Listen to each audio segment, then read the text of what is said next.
Bon les petits loups, pour ceux qui ne savent pas, j'ai écrit un livre pour mon meilleur pote, il faut retrouver June. Et pour les plus observateurs, vous avez remarqué que sur la couverture c'est écrit tome 1. Car oui, mon histoire va se dérouler en série. Mais vu que j'ai la flemme de vous résumer l'histoire, voici un résumé du tome 1. Et voici celui du tome 2 sur lequel je travaille actuellement. Et oui, je suis en tenue de plage, mais écoutez, chez moi, c'est la canicule, j'ai super chaud, je suis ma race, donc je me mets à l'aise pour bosser, c'est primordial.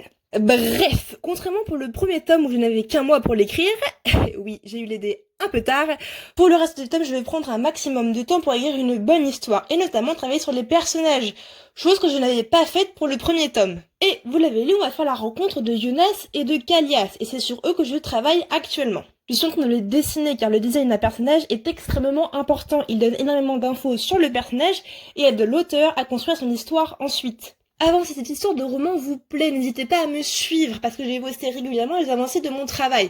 Sans rien divulgacher, bien évidemment. Mais surtout, n'hésitez pas à aller suivre Nakart qui est tout simplement Théo, ma meilleure pote, qui figure dans le livre. L'histoire lui a tellement plu qu'elle veut l'adapter en BD.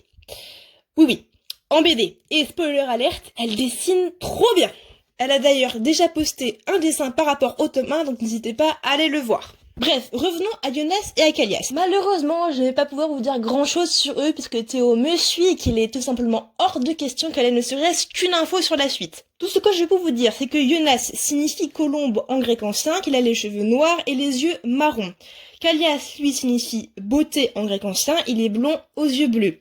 Les deux personnages sont amis mais drastiquement différents. Leur physique, leur tenue et leur nom donnent de gros indices sur eux et leur caractère, mais ça c'est à vous de les interpréter. Maintenant je suis curieuse, là à première vue, après ce que je vous ai dit sur eux, vous préférez qui? Jonas ou Kallias?